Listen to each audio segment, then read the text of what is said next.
Bueno, ahí tenemos a Stirling.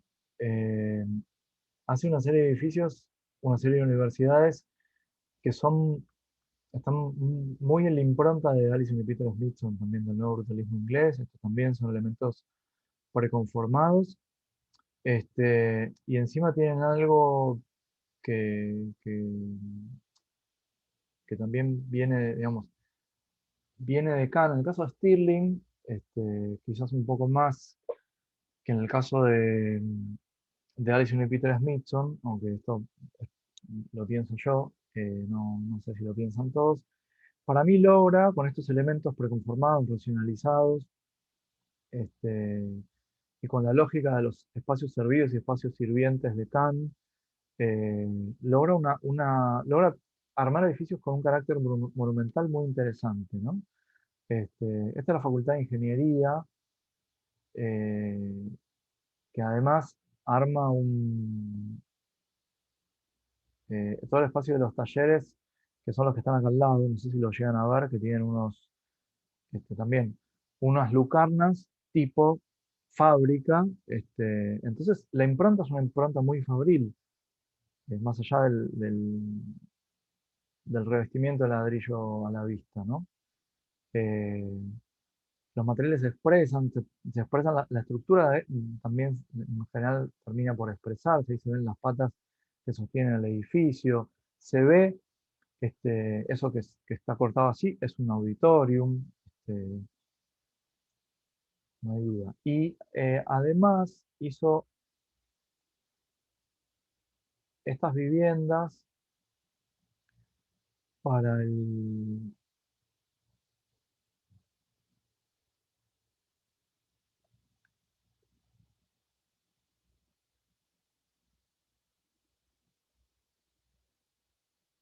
campus universitario de San Andrews en hormigón preconformado, ¿sí? Son todos paneles de hormigón preconformados que miran a el mejor asoleamiento. Para este lado están las viviendas y por el otro lado eh, también hay viviendas, pero tienen otra configuración. El envolvente es distinta. Encima en el medio tienen como el espacio común, ¿no? Se expresa, digo, la función interior, el uso interior se expresa en el exterior. Las viviendas son claramente, o las habitaciones son habitaciones, y todo ese espacio vidriado es un espacio más público, ¿sí? Como en el funcionalismo, el uso en general se expresa exteriormente, o lo puedes percibir. Y esto me hace acordar mucho a lo de Led, ¿sí? Porque además Sí. siempre existe la posibilidad de seguir creciendo en estos casos. En el caso de Lelé también, me parece que estaba pensado como para poder seguir adicionándole partes. Este campus podría haber seguido creciendo para un lado y para el otro. En la arquitectura argentina también vemos muchos casos de arquitectura que tiene esa intención. Yo me preguntaría, quizás te dejo esa pregunta para que sigas pensando en tu trabajo, si esta obra, digamos, si la obra de Lelé está pensada, si esas partes con las que configura su edificio están pensadas para solamente ese edificio o si las pensó como una solución para otros. Ok.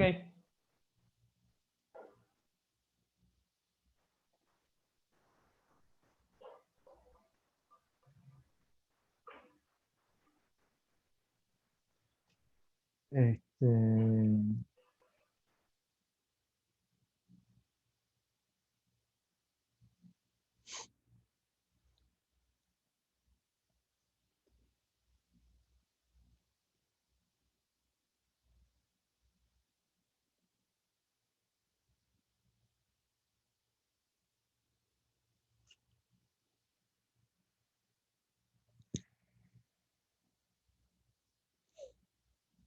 Perdón, bueno, en cuanto a proyectos, la verdad que conozco poco la arquitectura de Lelé, lo tenía este,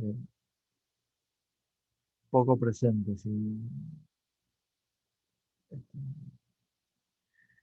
Pero bueno, esto claramente, digo, se pueden sentar los dos a ver lo del nuevo brutalismo inglés, porque esto está relacionado con el nuevo brutalismo inglés de una. Este, es más, siéntense a la mesa los dos y discutan entre los dos estas cuestiones. Bueno, ¿ves? Acá aparece la bóveda ojival de vuelta. Es casi como un elemento característico del ELE, más allá que la solución es distinta, porque en este caso buscan eso que veíamos por ahí en un corte, que era una solución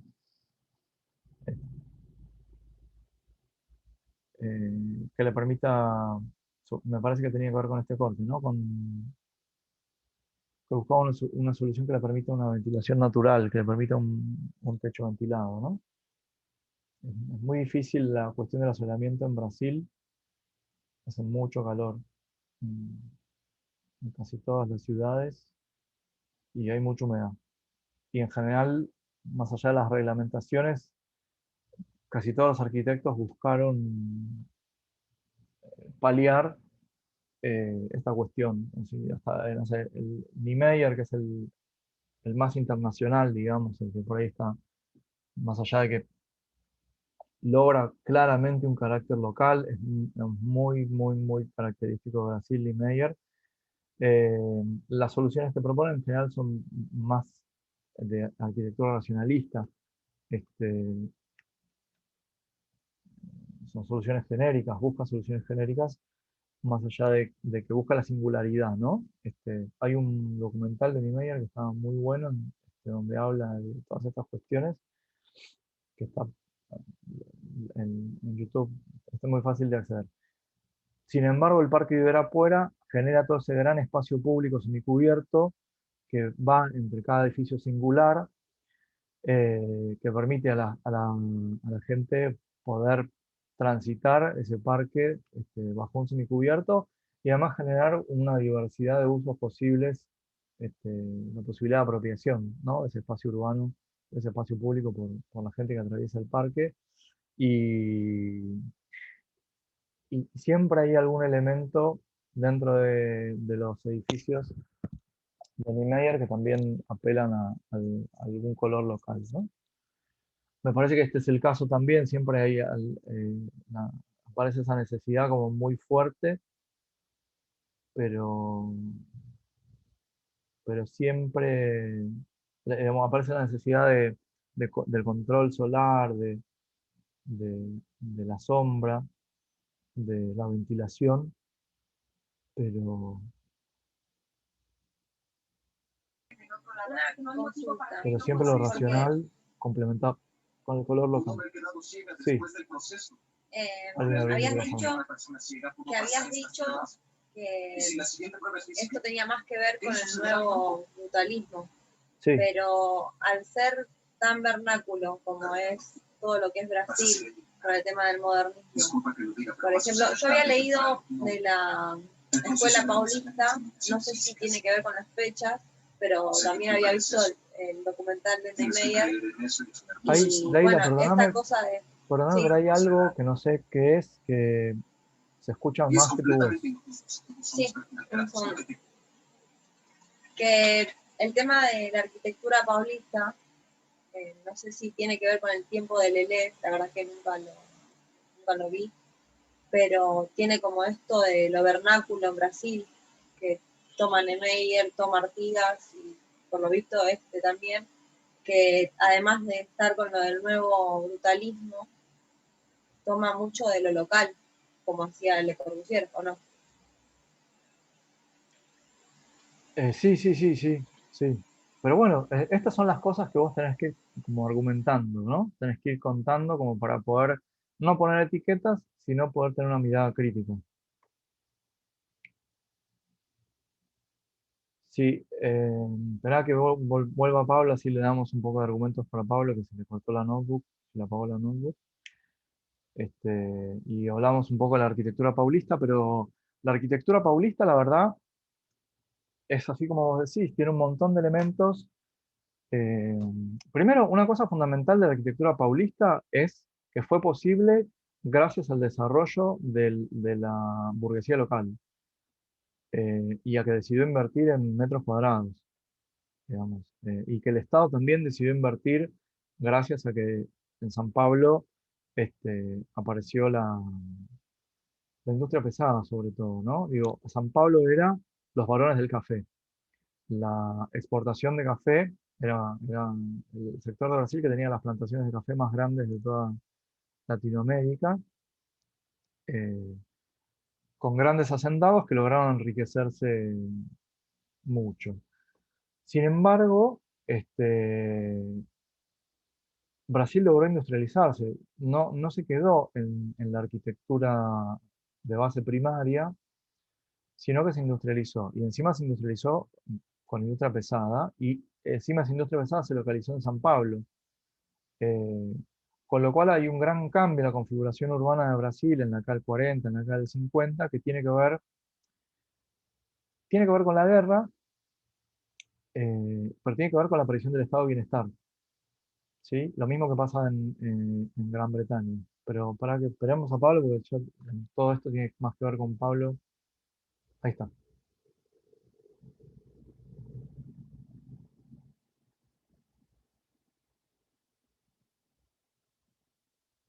¿Estás, Pablo?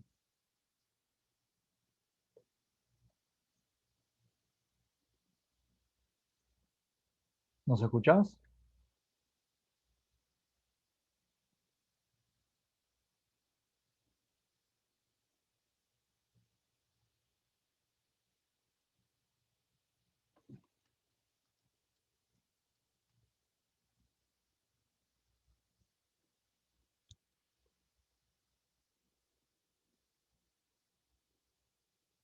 Joya, nos escucha, pero no puede hablar. Hablábamos, decíamos recién dale, hablamos nosotros, ya igual digo esto y cerramos, y si hace falta hacemos otra, eh, no sé, el martes, el miércoles. Lo que les decía es que Leila preguntaba, me lo comparaba, decía que tenía que ver con el nuevo brutalismo, pero que también tenía que ver con Le Corbusier. Y tiene que ver con las dos cosas, y está bueno que ustedes lo marquen, porque un poco eso es lo que busca Pernod, que se planteen estas cuestiones. Obviamente que las fundamenten, ¿no? Eh, que las fundamenten con algún autor o que las fundamenten con casos. Entonces, eh, y ella hablaba de la arquitectura paulista. Yo le decía que la arquitectura paulista además tiene que ver con el cambio en el modo de producción de San Pablo. San Pablo era eh, el café, eran las grandes haciendas de café, tenía las plantaciones de café más grandes de toda Latinoamérica, con lo cual la exportación más grande de toda Latinoamérica, que enriqueció un montón de familias. Sin embargo, y esto tiene que ver con la guerra, con la necesidad de sustitución de importaciones, pero tiene que ver con una política también, con una política eh, que tiene que ver con el estado de bienestar, que fomentó determinadas eh, modos de producción. San Pablo se transforma y pasa de ser la ciudad de los hacendados, la ciudad de los varones del café, a ser la ciudad de la burguesía industrial de Brasil. Una burguesía industrial que decide invertir en la ciudad, con un Estado que también decide invertir en la ciudad. Y entonces en la década del 40, en la década del 50, y más adelante también, porque hasta esta década sigue transformándose, San Pablo se transforma, ¿sí? Empiezan a aparecer una gran cantidad de edificios, de viviendas sobre todo, pero muchos también de oficinas, sobre todo en la Avenida Paulista. La Avenida Paulista adquiere un carácter eh, cercano a la Quinta Avenida, si querés. Digo, cercano a alguna de las avenidas de las grandes ciudades de los Estados Unidos, más allá que no alcanza la altura, pero sí la impronta. Construyen un montón de edificios eh, en estilo internacional, eh, como la galería, ya me va a venir el nombre. Se me fue el nombre de la galería y el nombre del arquitecto. Eh, bueno, bueno, las voy a buscar porque ya mi vejez, mi Alzheimer me molesta. Este,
la Galería Nacional, era fácil, fácil, fácil, ¿sí? El Conjunto Nacional, y ahora vamos a buscar al arquitecto,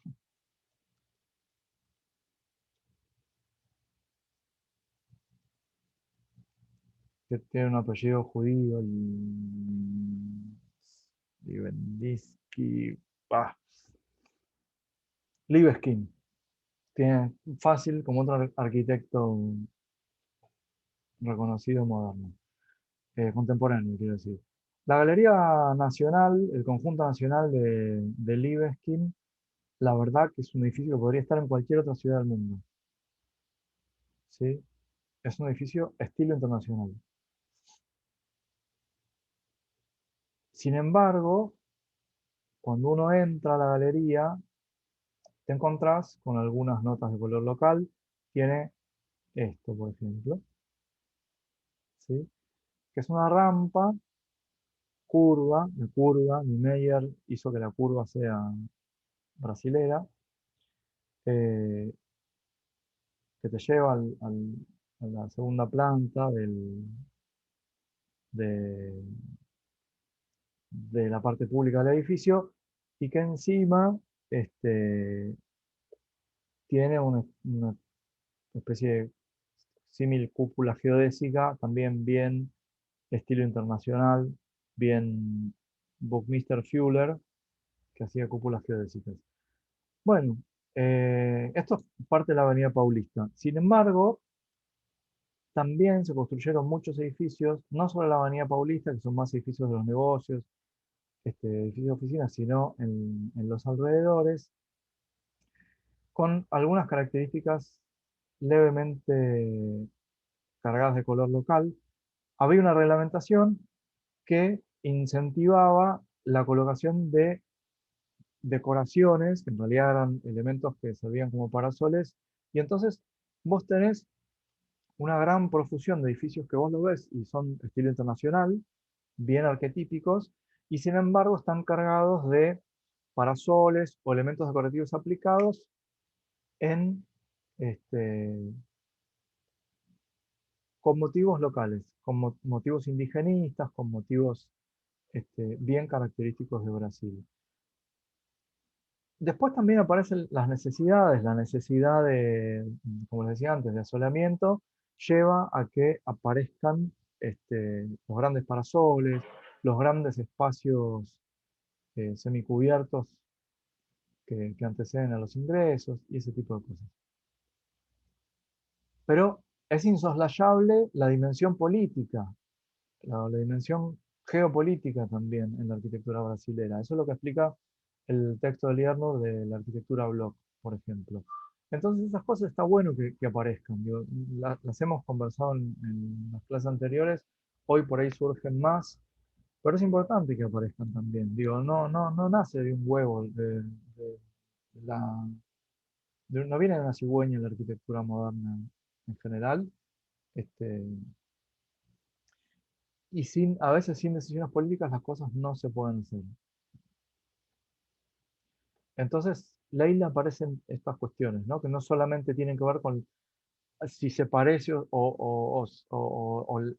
si es neobrutalista, que está bien, obviamente está bueno que lo digas, pero a veces es importante también hablar de la dimensión social o de la dimensión política. Bueno, si tienen alguna pregunta, alguna duda, si no, ya cerramos y si descanso un rato antes de la clase.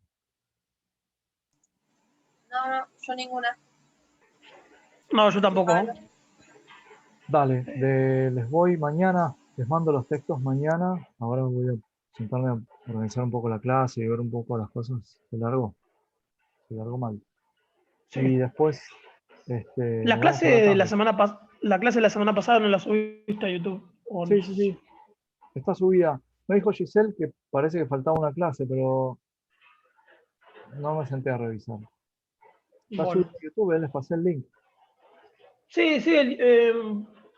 No, bueno, porque pasa que yo, a ver, lo tengo abierto acá.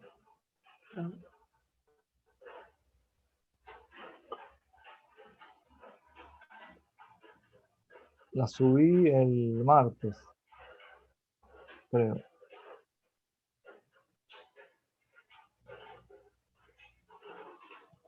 No, porque a mí me figura 2021 Navarro Perno, clase A, antecedentes, movimiento moderno. Ese es el último que me figura. No sé. Pero Giselle la pudo ver, ¿eh? Ah, bueno, ahora voy a fijarme. Y si no, bueno, de última te pregunto, pero calculo que sí, ¿no? Yo le pasé el link o una de las clases del movimiento B como para que puedan acceder. Además, debería estar ahí, pero bueno, avísame cualquier cosa. Si no puedes acceder, Dale, dale. avísame. No, porque lo busqué después también, igualmente, cuando entré así a tu link, o sea, a Julián Rondán, ahí no aparecía ningún video. Yo también acá lo abrí y me aparecen las anteriores. No, Ok, ninguna nueva. a ver.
¿Sabes qué? Ahí yo entré me acordé que llega un mail, entré directamente al mail y ahí me habilitó para entrar y están todas. Ok, igual ahí les pasé el link también a una de las clases como para que después a partir de ahí. Pero bueno, si ya llegaste con el mail, Dale. Sí, ok, gracias. dale. No, no, no es muy cómodo. O sea, es como que YouTube tiende a que todo sea público. Entonces, si lo haces todo público, es fácil. Subís el video, llegás. Pero después cuando querés restringir el acceso, ya no es tan fácil. A mí, por lo menos, que no soy informático, no me resulta tan fácil seguir los pasos como para que quede todo más sencillo. Una consulta, ¿cómo es lo del mail para buscarla yo? Ah, ¿Después? porque por ahí a vos no te llegó. Yo mandé un mail con el link a, a la, a mi, a, a mi canal, digamos. Leila, vos lo tendrías que tener, te tendría que haber llegado en tu cuenta de Gmail. que está asociada a tu cuenta de YouTube. Por lo menos. Creo que sería así.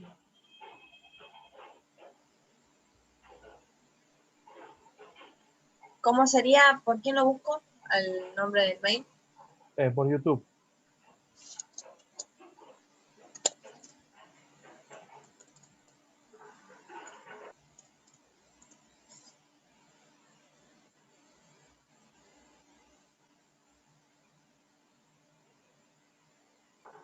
O si no, invitación para acceder a Julián Roldán también.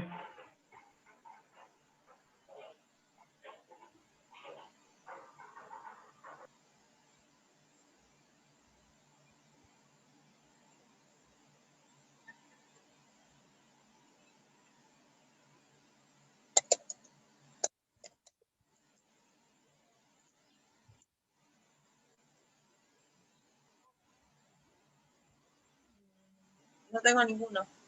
Pero bueno, de última después me fijo con el tema del link. Sí, no llega.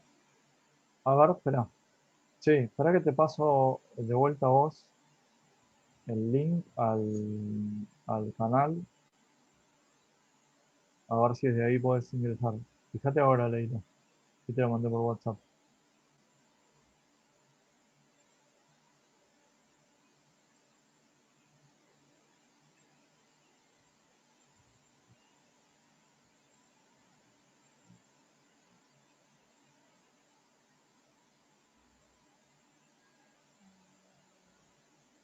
No, Sí, pero ahí podés. me aparece, ¿Te pero aparece, directamente un video. te aparece solo el A? Claro. Otra vez. Y a mí también, ¿eh? O sea, ahí entré el link y me figura solamente ese. Pero igual ya Claro, entré al mail, directamente del mail. Lo que pasa es que ni sé cómo te mandé ese mail.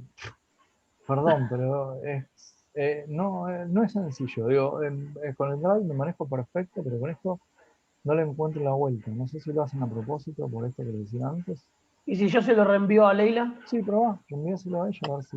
¿Con ese mail pudiste entrar? por favor. sí, entré directamente y me aparecieron un montón de videos tuyos.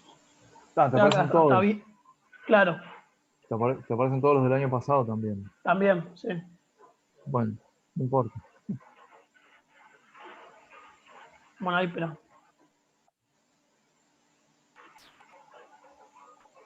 ¿Me mandás, Leila, tu. Sí, ahí lo mando al grupo. Dale.